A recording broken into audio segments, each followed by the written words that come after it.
근데 이 밑은 그냥 낭떠러지입니다. 낭떠러지. 한 발만 더 가면 굿바이 하는 것이죠.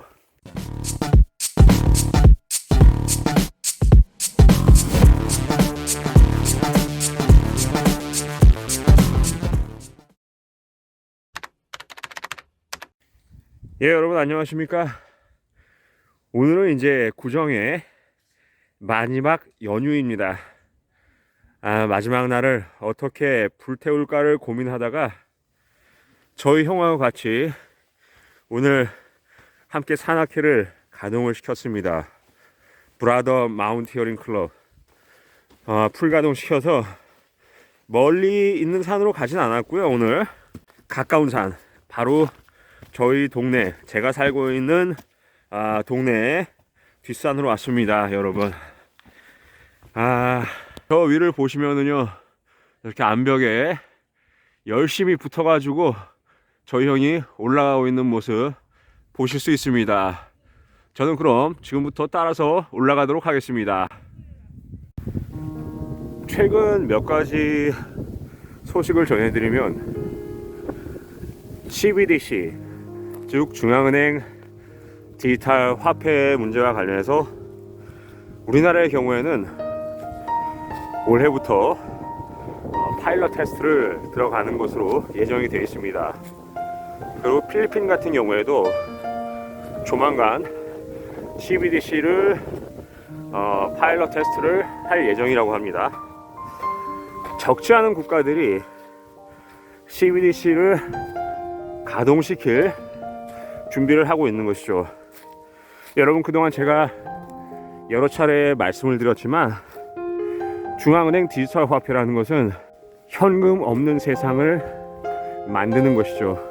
현금이라는 것이 이제 종이로 되어 있어서, 다시 말해서 지폐로 되어 있어서 우리가 손에 만질 수 있고 눈에도 보이는 실물 화폐였죠. 그런데 그것을, 현금을 이제 없애버리는 장기적으로 그런 작업이 들어간 겁니다. 여러분, 이런 눈에 보이지 않는 화폐, 다시 말해서 중앙은행 디지털 화폐가 구체화되고 실현이 되면 여러분, 그것을 통제하는 권력은 무소불위의 권력을 갖게 되는 것입니다. 여러분, 자동화되고 컴퓨터화돼서 이 시스템을 가지고 있는 세력이 바로 빅브라더가 되는 것입니다.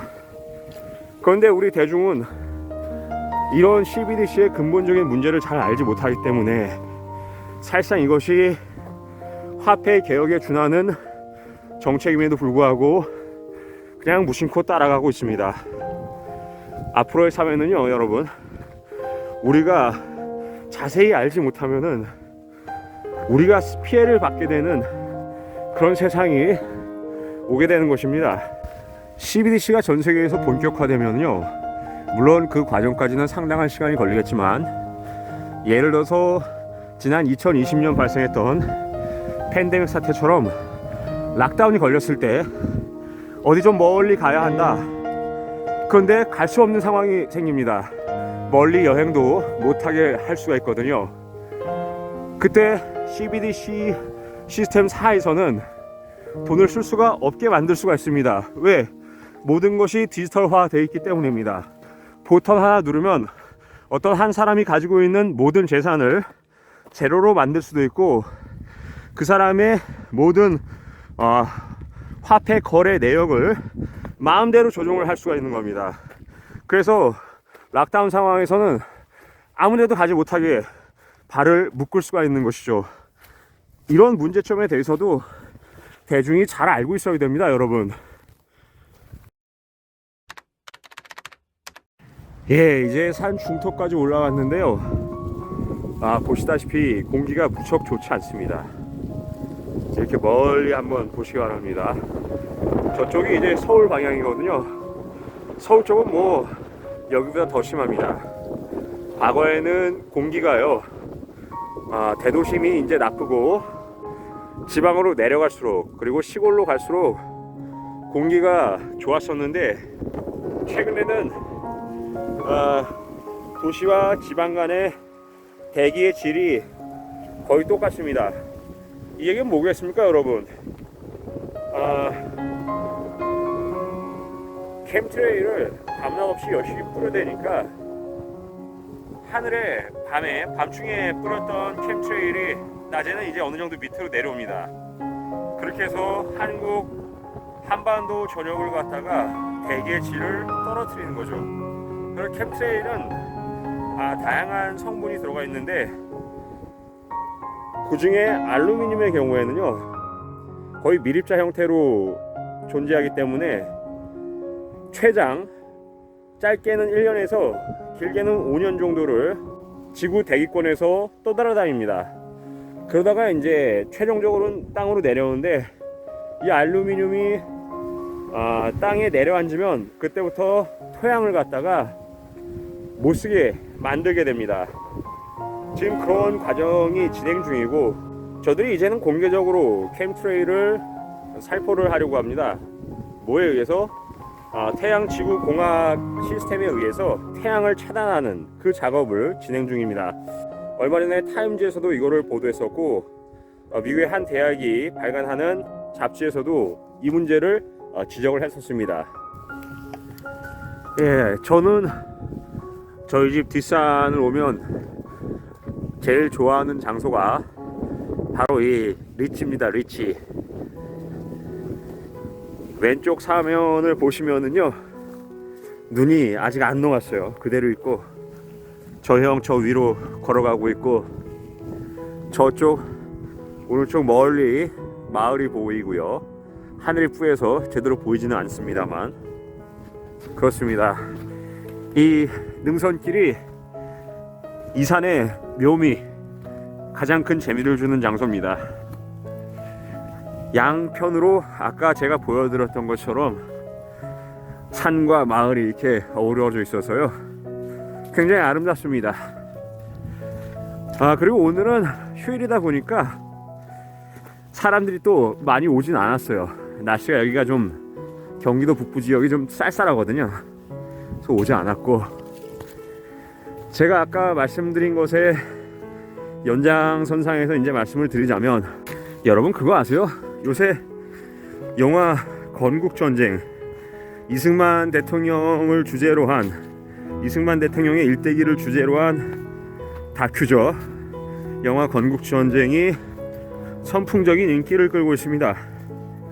그런데 제가 지난번에 생방송에서도 말씀드렸던 것처럼 이승만 대통령이 자유민주주의 국가 그리고 시장 경제를 기반으로 대한민국의 기틀을 닦을 수 있었던 원동력은 뭐였을까요? 바로 그의 사상적 기반이 복음주의 기독교였기 때문입니다. 근데 영화에서는 이제 그 종교적인 부분은 이제 말씀을 하지 않았죠. 그리고 한 가지 중요한 게, 이승만 대통령이 이제 정권을 잡으시고 농지 개혁을 하셨던 겁니다. 농지 개혁은요 북한에서도 했습니다. 근데 북한에서는 농지 개혁을 해봐야 소용이 없는 것이, 북한의 경우에는 공산주의 국가, 사회주의 국가이기 때문에 사유재산 자체를 인정하지 않습니다. 모든 것이 김일성 거였죠. 그래서 뭐 말만 농지 개혁을 했지, 북한은 농지 개혁 해도 그것이 절대 성공을 할 수 없었던 이유가 있었습니다. 반면에 한국의 경우에는 이승만 대통령 휘하에 여러 공무원들이 일심단결해서 농지 개혁을 성공적으로 단행했죠. 그게 바로 지금의 우리 국민들이 잘 살고 중산층이 됐던 원동력이었습니다. 일제시대 이후에도 우리나라 그 지주가 굉장히 많았거든요. 지주들이 가져오는 폐단을 일시에 없애고 제거함으로써 대한민국이 나아갈 수 있는 길을 만들었던 겁니다. 필리핀의 경우에는요 대통령부터 장차관들 그 일당들이 모두 대부분 지주입니다. 지주. 예나 지금이나 의회에 있는 국회의원들도 마찬가지고, 그래서 무슨 뭐 농지개혁을 하고 싶어도 말만 농지개혁을 하는 것이지, 실제로는 대지주들이 국회의원이고 장관이고 대통령이고 하다 보니까 농지개혁 자체를 할 수가 없습니다. 그 결과가 대한민국과 지금의 필리핀에 엄청난 경제 격차를 만들어낸 것이죠. 필리핀은 과거에 50년대 60년대까지만 해도요, 아시다시피 우리보다 잘 살았습니다. 그런데 그것이 수십 년 지나고 나니까 개혁이 실패하니까 나라가 더 이상 경제 발전을 할 수 없는 지경까지 간 나라가 바로 필리핀입니다. 네, 이 장소가 바로 저하고 저희 형이 점심을 먹는 장소입니다. 중간 기착지. 저 앞으로는 그냥 완전히 확 트였어요. 경치는 끝내줍니다. 여기 이렇게 내려가면은요, 완전히 그냥 탁 트였죠. 그냥 탁 트였어. 근데 이 밑은 그냥 낭떠러지입니다. 낭떠러지. 한 발만 더 가면 굿바이 하는 것이죠. 그래서 여러분, 국부 이승만 대통령이 추진했던 농지 개혁은요, 전 세계적으로도 그 유래를 찾아보기 힘든 아주 성공적인, 매우 성공적인 농지 개혁이었습니다. 여러분, 영국을요, 근현대 민주주의의 본산이나 마찬가지인 국가로 여기고 있는데요. 그 영국의 내막을 살펴보면은요, 중세 시대에 지주가 굉장히 많았죠. 그리고 그 지주들이요, 귀족들 또는 왕들이잖아요. 왕족들. 그래서 이 사람들이 영국의 토지의 95% 이상을 지금도 점유하고 있습니다. 그러니까 뭐 한국처럼 무슨 뭐 땅 투기하고 부동산 투기하고 그럴 여지 자체가 없습니다. 그리고 영국 사람들은 특이하게 그 자유민주주의 국가임에도 불구하고 과거의 귀족들의 후손들 그리고 왕족들이 그렇게 많은 토지를, 영국 토지의 95% 이상을 소유하고 있는 것에 대해서 그다지 문제를 삼지 않습니다. 제가 봤을 때는 이거 일종의 토지개혁이 필요한 국가임에도 불구하고 그거를 너무나 당연하게 받아들이고 살고 있다는 것이죠.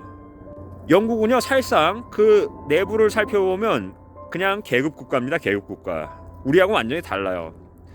이승만 대통령은 일민주의, 하나의 국민 사상을 가지고 있었기 때문에 모든 국민을 평등한 선상에서 시작하게 만든 장본인이 바로 이승만 대통령이었습니다. 우리는 그동안 이거를 잊고 살아왔던 것이죠. 건국정신 그 영화를 보면은 해설자로 나오신 분들이 여러분들이 계시잖아요. 거기 등장하는 해설자들의 대부분이 제가 기자 생활할 때 알고 지냈던 사람들이 대부분입니다. 트루스포럼 대표는 이제 그 이후에 활동을 시작한 사람이기 때문에 제가 모르는데, 그 나머지 사람들은 대부분 제가 아는 사람들입니다. 그 중에는 뭐 좋은 분도 있고 조금 좀 이상한 분들도 있습니다. 그러나 그런 부분적인 것에 우리가 상관할 바가 아닙니다. 그 영화 전체적인 다큐의 내용의 줄거리를 보는 것이죠. 제가 봤을 때는 큰 문제는 없었다고 생각합니다. 중간에 뭐 한동훈 씨가 등장하긴 하는데, 그런 사람들은 이승만 대통령이 뿌려놓은 씨앗, 터전 위에서 살고 있는 일종의 격가지 정치인들이기 때문에 뭐 저는 별로 신경 쓰고 싶지 않습니다. 그러나 이승만 대통령이 뿌려놓은 그 정신, 자유민주주의, 대한민국 복음화, 복음주의 기독교 정신, 이거는 사라지지 않는 것이죠. 대한민국이 망하지 않는 한 그렇다는 것입니다.